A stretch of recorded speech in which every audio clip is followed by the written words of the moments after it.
Memelihara ternak membutuhkan energi listrik untuk lampu-lampu dan peralatan pendukung peternakan, mulai dari penghangat ruangan, mesin pemotong, mesin pendingin untuk menyimpan daging. Mesin pendingin merupakan mata rantai paling tidak efisien energi listrik.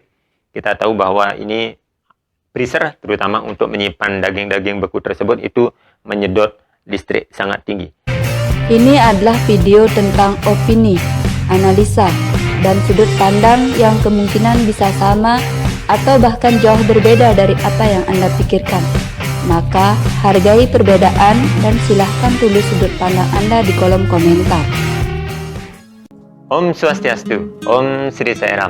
Baik, berjumpa kembali bersama saya Wirahari setelah kemarin kita coba untuk membahas masalah vegetarian, di mana kemarin kita coba untuk membahas tentang alasan kenapa kita menjadi seorang vegetarian, dan juga beberapa hal yang biasanya menjadi kendala ketika kita melakukan atau belajar untuk menjadi seorang vegetarian di Bali khususnya.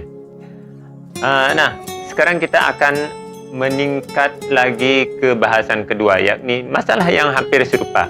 Biasanya ketika kita bertemu dengan orang-orang yang belum mengenal vegetarian dan kita berinteraksi dengan mereka, pertanyaan pertama yang biasanya muncul adalah seperti yang kita bahas di video pertama, yakni kenapa Anda tidak makan daging? Nah, setelah itu kita sudah berikan jawabannya ya.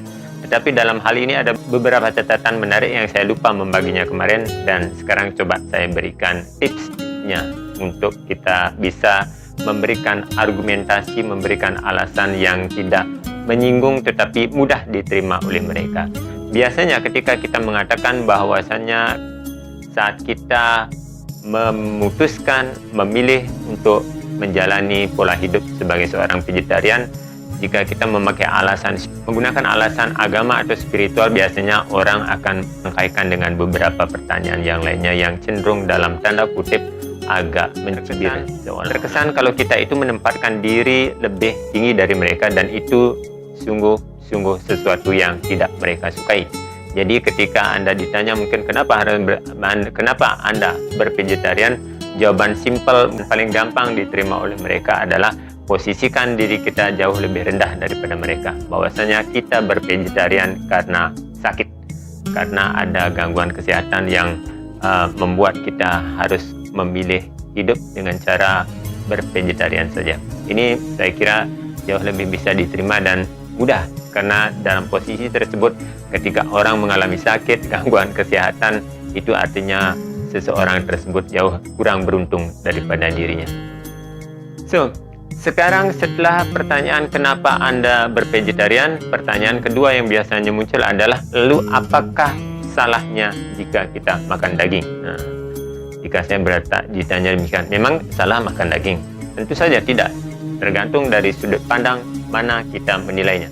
Tetapi pada dasarnya memakan unsur-unsur yang berasal dari daging hewan atau memakan bahan makanan yang berasal dari sayuran dan tumbuh-tumbuhan, ya intinya sama saja. Walaupun tidak membunuh secara langsung, tetapi ketika kita makan sayur-sayuran juga ada beberapa bahaya, misalkan dicabut, itu juga melakukan pembunuhan. Tidak bisa dikatakan 100% sebagai ahimsa. Cuma hanya saja ketika kita memilih bahan makanan yang berasal dari sayuran atau tumbuh-tumbuhan tersebut, kita hanya meminimalisir saja, meminimalisir efek yang ditimbulkan, karena biasanya pikiran atau pertumbuhan badan kita itu sangat dipengaruhi oleh apa yang kita makan, dari apa yang masuk ke dalam tubuh kita melalui makanan. So, menjadi vegetarian atau justru memilih untuk mengkonsumsi bahan makanan yang berasal dari daging hewan itu adalah juga sebuah pilihan masing-masing ya. Setiap pilihan memiliki konsekuensinya masing-masing. Jadi ketika seseorang lebih cenderung untuk mungkin memperhatikan tubuhnya karena dia berpikir bahwa pertumbuhan badan tersebut akan sangat disupport oleh bahan-bahan yang berasal dari unsur hewani, misalkan protein hewani, tentu saja mereka akan memilih makanan-makanan yang non-vegetarian atau makanan yang berasal dari daging-daging hewan.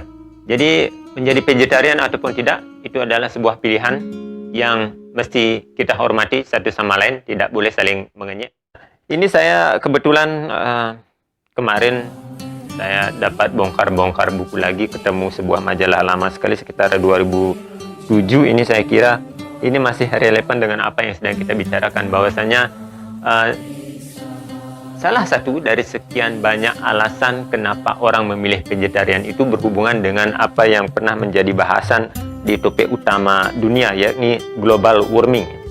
Karena api ancaman global warming telah membakar alis, bahayanya telah sampai tepat di pelupuk mata. Ramai-ramai kita sedang mendorong isi bumi ke bibir jurang kematian. Sebagai masyarakat dunia, kini tidak sedikit yang tersentak sadar dan memilih bangun seketika untuk merubah diri. Seperti yang disampaikan oleh Stephen Hawking dalam film dokumenter yang berjudul The 11 Hours. Jika manusia tidak merubah gaya hidupnya secara revolusioner, manusia sedang mengantar bumi menuju Venus. Dengan kata lain, mengubah bumi menjadi Venus yang suhu planetnya 300 derajat Celcius. Yang bisa dibayangkan, ini di daerah saya, kalau suhu itu berkisar antara 40 derajat Celcius itu sudah panasnya bukan main. Bayangkan jika di Venus itu sampai 300 derajat Celcius, itu kita jadi roti panggang bener. Kita sudah pasti musnah, mengalami kemusnahan. Ruang waktu tidak lagi menyisakan tempat untuk berdebat. Telegraph Media Group tanggal 18 Mei tahun 2008 yang lalu, sama ya, 2008 berarti 14 tahun yang lalu, dokumen ini menurunkan berita seruan desakan Pangeran Charles kepada masyarakat dunia untuk segera melakukan aksi dalam 18 bulan ke depan. Apa yang dilakukan dalam masa 18 bulan ke depan merupakan penentu untuk menghindarkan kita dari ancaman serius dari perubahan iklim besar-besaran ini. Sebenarnya kita sudah bisa melihat, sudah bisa merasakan sendiri bahwasanya sebelum COVID-19 ini, itu suhu di bumi ini semakin memanas. Karena lapisan ozon di bumi itu, lapisan ozon yang melindungi bumi dari sinar terik matahari secara langsung itu sudah banyak yang lobang-lobang karena pemanasan global. Karena sinar matahari dipantulkan dan dirusak oleh efek gas-gas rumah kaca yang disebabkan oleh ulah kita sendiri. Kita seperti sedang menggali kubur bagi diri kita sendiri atas hal-hal yang mungkin secara sadar ataupun tidak sadar telah kita lakukan dengan sepengetahuan, ataupun mungkin memang benar-benar tidak tahu bahwa apa yang sedang kita perbuat itu sangat berbahaya bagi kelangsungan hidup manusia dan juga seisinya. Lalu tindakan waras apa yang segera harus dilakukan? Maka jawabannya adalah gerakan vegetarian sebagai solusi segera telah menjadi seruan global pertemuan G8, Group of 8 Environment Minister, yang dilansir dalam majalah The Japan Times Online pada tanggal 26 Mei 2008 yang lalu. Sepakat pada satu seruan, eat less beef. Artinya, mari kurangi konsumsi akan daging sapi.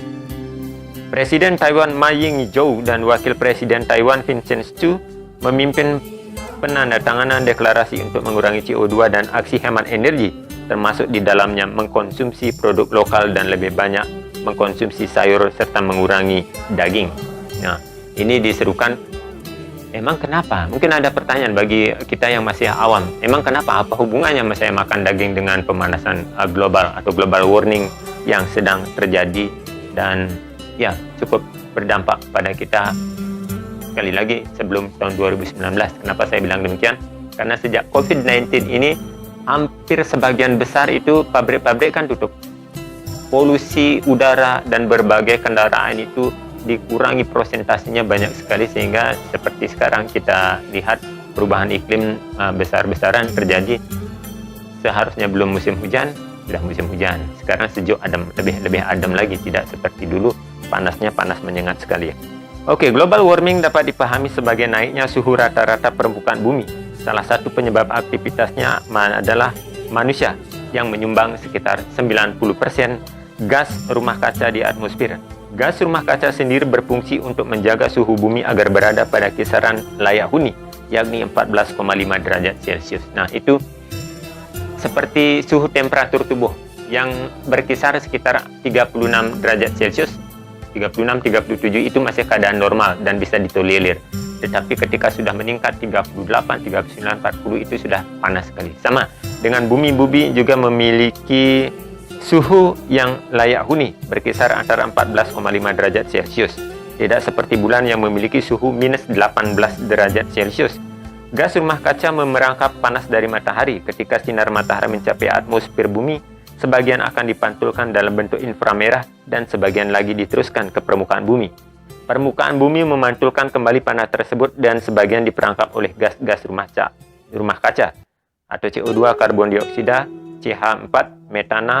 Semakin banyak konsentrasi gas rumah kaca, semakin banyak panas yang terperangkap, yang akan meningkatkan suhu rata-rata di permukaan bumi. Gas rumah kaca ibarat selimut bumi. Semakin bertambah ketebalannya, maka semakin gerahlah suhu bumi. Ya. Itu seperti kita memakai selimut yang ketebalannya beberapa senti, itu sangat menggerahkan, terutama pada saat musim kemarau. Sudah musim kemarau, kita pakai selimut lagi. Tentu saja sangat menggerakkan. Lain kalau mungkin keadaannya seperti di planet bumi yang dikatakan itu mencapai minus 18 derajat Celcius, kita pakai selimut yang tebalnya 50 cm mungkin tidak apa-apa ya. Tetapi ketika di bumi, apalagi di dry season, itu ketika kita memakai selimut yang ketebalannya segini saja, itu sudah akan sangat terasa. Nah, demikian halnya bumi. Ketika bumi ini terus-terusan kita kirimkan polusi-polusi pabrik, industri, dari berbagai macam industri peternakan tersebut menutupi atmosfer di bumi ini. Nah, kita mungkin akan bertanya-tanya, dari mana sebenarnya sumber dari emisi tersebut? Jawabannya adalah berdasarkan data yang dikeluarkan oleh United Nations Food and Agriculture Organization atau FAO tahun 2006 lalu, yang dituangkan dalam buku Livestock Long Shadow, menggarisbawahi sumbangan gas rumah kaca peternakan itu menyumbang sekitar 18%. Besar sekali itu.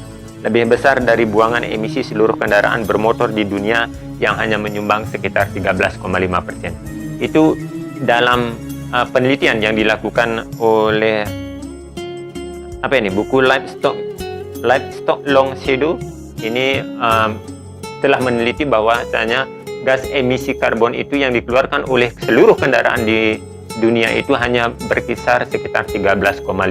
Tetapi apa yang disumbangkan oleh peternakan hewan itu menyumbang sekitar 18%. Masalah paling serius terhadap lingkungan dalam semua tingkatan dari lokal hingga global.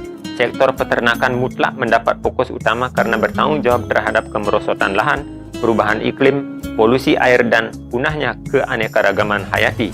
Mungkin kita akan bertanya, how it could be ya? Bagaimana hal itu dikatakan bahwa peternakan itu bisa menyumbang emisi besar sekali, bahkan 18%, melebihi dari emisi yang diginikan oleh berbagai hal lain seperti pabrik dan juga kendaraan bermotor. Nah, kita akan coba melihat bayangan kelam dari konsumsi daging. Jadi secara tidak langsung kaitan apa yang sedang kita bahas di sini tentang pertanyaan pertama, apa salahnya makan daging, itu kita akan uraikan, kita akan coba ambil benang merahnya di sini. Bahwasanya ketika kita juga memakan daging, mengkonsumsi daging-daging hewani, secara tidak langsung kita juga masuk dalam rantai pembunuhan atau rantai makanan, di mana kita mensupport peternakan besar-besaran untuk memenuhi kebutuhan konsumsi daging bagi masyarakat yang memerlukannya, seperti kita mungkin kalau yang masih mengkonsumsi. Jadi secara tidak langsung ketika ada permintaan, tentu saja harus ada supply. Mengapa jangan makan daging berada pada urutan pertama? Fakta berbicara bahwasanya peternakan juga adalah penggerak utama dari penebangan hutan. Diperkirakan 70% bekas hutan di Amazon telah dialihfungsikan menjadi ladang ternak. Setiap tahunnya, penebangan hutan untuk pembukaan lahan peternakan berkontribusi emisi sekitar 2,4 miliar ton CO2. Besar sekali. Jadi memelihara ternak membutuhkan energi listrik untuk lampu-lampu dan peralatan pendukung peternakan, mulai dari penghangat ruangan, mesin pemotong, mesin pendingin untuk menyimpan daging. Mesin pendingin merupakan mata rantai paling tidak efisien energi listrik. Kita tahu bahwa ini freezer, terutama untuk menyimpan daging-daging beku tersebut, itu menyedot listrik sangat tinggi. Hitung saja, mesin pendingin mulai dari rumah jagal, distributor, pengecer, rumah makan, pasar, hingga sampai pada konsumen, sebagaimana yang sudah sempat saya singgung di video pertama, bahwasanya dalam dunia kekinian, dunia peternakan seperti saat ini, ketika mereka dipicu oleh permintaan yang tinggi, mereka juga melakukan hal-hal yang justru berbahaya bagi kesehatan mereka, menyuntikkan hormon pertumbuhan kepada hewan tersebut ataupun memberikan makanan yang memang membuat tubuh mereka segera membesar, tapi tidak secara alami. Mata rantai lain yang sangat tidak efisien tapi telah berlaku demikian kronis adalah pemanfaatan hasil pertanian untuk peternakan. 2/3 lahan pertanian di muka bumi ini digunakan untuk peternakan. Sebagai contoh, di Eropa mengimpor 70% protein, kedelai, jagung, dan gandum dari pertanian untuk peternakan. Hasil pertanian dunia sebenarnya cukup untuk mengkonsumsi 8,7 miliar orang. Tetapi mengapa tiap 3 detik ada 1 orang anak di dunia yang mati kelaparan? Nah, selanjutnya, sekitar 46,6% air bersih dunia digunakan untuk membesarkan ternak. Nah, ini lagi satu masalah lain industri peternakan yang sangat krusial, yakni intensifikasi air. Sekian triliun galon air diperuntukkan untuk irigasinya saja. Sebagai gambaran sederhana, untuk mendapatkan 1 kilogram daging sapi, 1 kilogram daging sapi mulai dari pemeliharaan, pemberian pakan ternak, hingga penyembelihan seekor sapi membutuhkan 1 juta liter air. Padahal terdata 1,7 miliar orang kesulitan akses air bersih dan 3 miliar orang hidup tanpa sanitasi yang memadai. Nah, inilah salah satu dari banyaknya alasan yang membuat orang-orang terketuk hatinya untuk menekuni pola hidup bervegetarian. Karena banyak sekali ketika kita meletakkan atau ketika kita menggantungkan asupan makanan kita itu kepada daging dari hewan itu, banyak sekali hal yang diboroskannya. Di samping menjadi penyumbang terbesar 18% dari global warming, dia juga memboroskan air untuk peternakan yang seharusnya itu dipakai untuk mensuplai air bagi manusia yang memang membutuhkan, dan banyak juga yang masih kekurangan sanitasi atau kesediaan air bersih. Lagi-lagi ketimpangan yang sulit diterima akal sehat namun nyata dilakukan. Efisiensi kronis ini turut bertanggung jawab terhadap resiko krisis dan kelangkaan air global yang diprediksi pada tahun 2025 akan mengancam sekitar 64% populasi dunia. Jadi kalau dibilang tidak urgent, ya sebenarnya urgent sekali, serius sekali. Hal ini mesti segera ditangani, karena bagaimanapun kalau kita terus memelihara kebiasaan sebagian besar, kalau 50% plus sekian saja orang itu lebih banyak yang mengkonsumsi daging, menggantungkan hidupnya dari pola hidup non-vegetarian. Ini justru membuat keadaan semesta, keadaan bumi kita itu semakin hari akan semakin berbahaya. Jadi tidak ada langkah yang lebih cepat, lebih murah, dan lebih mudah. Objektivitas akan menuntun kita untuk mengakui pola konsumsi daging sebagai kontributor terbesar emisi gas rumah kaca. Pilihan kita tidak banyak, mengingat tenggang waktu yang demikian sempit. Mengutip tulisan Senator Queensland, Andrew Bartlett, bahwa seluruh dunia tidak mesti menjadi vegetarian atau vegan untuk menyelamatkan planet kita. Tapi kita harus mengakui fakta-fakta ilmiah ini, bahwa jika kita tidak mengurangi konsumsi produk hewani, kesempatan kita untuk menghentikan perubahan iklim adalah nihil. Menurut Bartlett, tidak ada langkah yang lebih murah, lebih mudah, dan lebih cepat untuk dilakukan untuk mengurangi kontribusi tiap individu terhadap emisi gas rumah kaca, selain memangkas jumlah konsumsi daging dan produk susu serta olahannya. Daging kini bukan masalah pilihan personal lagi. Suka atau tidak suka, makan daging telah menjadi masalah yang mengancam kelangsungan hidup setiap orang di muka bumi. Ini diterbitkan dalam jurnal World Watch Institute tahun 2004, di mana senator dari Queensland itu mengatakan bahwa tidak mesti semua orang, karena ya tidak mungkin semua orang akan menjadi vegetarian, sebagaimana yang ditakutkan oleh kerabat keluarga saya ketika menanyakan apakah saya masih vegetarian, kenapa harus vegetarian demikian, bagaimana kalau semua orang vegetarian, pertanyaan selanjutnya demikian. Ini sesuatu yang tidak mungkin sekali. Dualitas kehidupan pasti selalu ada, tidak mungkin ada orang baik-baik semuanya, jahat-jahat semuanya. Dalam kebaikan ada kejahatan, dalam kejahatan ada kebaikan. Dalam orang-orang yang bervegetarian pasti ada saja yang tidak vegetarian. Jika tidak semua orang juga akan makan daging, pasti ada juga yang vegetarian. Jadi ini sebuah dualitas yang keniscayaan yang tentunya tetap akan ada. Namun demikian, ketika kita mengetahui bahwa konsumsi berlebih terhadap hewan ini, daging-daging hewan ini, justru memperparah keadaan di bumi Buana Agung dan juga di Buana Alit, terutama di Buana Alit, sebagaimana yang sudah saya singgung di video pertama, bahwasanya konsumsi berlebih terhadap makanan-makanan hewani itu cenderung membuat kesehatan kita menurun drastis, dari penyakit yang paling sederhana misalkan obesitas, sembelit, susah buang air, hingga penyakit kanker dan juga hipertensi. Jadi kesadaran untuk melakukan vegetarian ini saya kira perlu dipupuk dari sejak awal kita melakukannya, karena kita sadar bahwa itu berhubungan dengan kesehatan yang tetap harus kita pelihara, sehingga kita tetap bisa melakukan aktivitas misi kehidupan ini dengan baik. Bukan kita bervegetarian karena dipaksa oleh keadaan, dipaksa oleh penyakit yang mengharuskan dokter memberikan rekomendasi kepada kita tidak boleh makan daging. Karena ini menyiksa sekali. Jika bervegetarian dilakukan dengan metode demikian, tentu akan menyiksa. Karena apa? Karena sesungguhnya pikiran kita masih menginginkan untuk makan makanan hewani tersebut, tetapi penyakit kita yang tidak membolehkan, dokter yang melarangnya. Karena apa? Karena kenikmatan sesaat di lidah yang hanya ketika berada di lidah saja, di mulut saja. Sebab ketika sudah lewat kolongan, itu sudah tidak berasa apa-apa. Senikmat apapun, semahal apapun sebuah makanan itu, burger, hotdog atau lain sebagainya yang harganya mungkin jutaan, tetapi kalau sudah lewat di lidah, lewat di kerongkongan, itu sudah tidak akan berasa apa-apa. Jadi jangan sampai kenikmatan sesaat di lidah itu membuat kita memutuskan untuk makan daging yang pada akhirnya akan membuat kita menderita sakit berhari-hari lamanya. Jadi mesti think smart, mesti kita berpikir secara realistis lagi.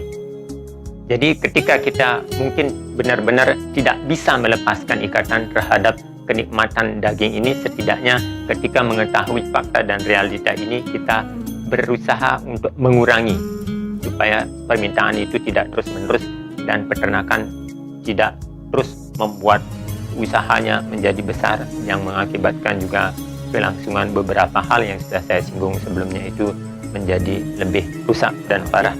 Mengubah pola makan juga berhadapan dengan kebiasaan yang telah mengakar, namun memegang sendok dan akhirnya menjatuhkan pilihan apa yang akan dimasukkan ke dalam mulut sepenuhnya berada dalam kendali kita. Langsung bisa dilakukan. Jarak antara piring dan mulut kita mungkin hanya sejarak panjang sendok. Membalikkan isi sendoknya hanya butuh waktu sekedip mata, tapi kendalinya ada pada mindset tiap dari kita masing-masing. Mari dengan mata jernih melihat realitas, mengakui fakta betapa tekanan dan konsumsi daging sedemikian hebatnya pada daya dukung bumi. Sejenak merasakan beban berat bumi dan mungkin akan menggeser pilihan kita ke pola konsumsi tanpa daging, pola yang jauh lebih ramah bumi. Nah, jadi di sini dari hasil penelitian beberapa orang, beberapa saintis, ilmuwan itu yang telah mengakui bahwasanya pola hidup bervegetarian itu jauh memberikan sumbangsih yang bagus kepada bumi. Ketika kita memilih, memutuskan untuk menjalani hidup sebagai seorang vegetarian, secara tidak langsung kita juga membantu Ibu Pertiwi, membantu bumi merealisasikan ajaran Tua Bali Trihitakarana itu selaras dengan lingkungan, supaya kita tidak menjadi beban bagi bumi, sehingga kita tidak menjadi anak-anak pertiwi yang justru membuat bumi ini semakin panas, membuat bumi ini bencana itu kan hadir karena ulah manusia sendiri, kebanyakan karena ulah manusia sendiri yang tidak menyelaraskan, menyeimbangkan diri dengan alam.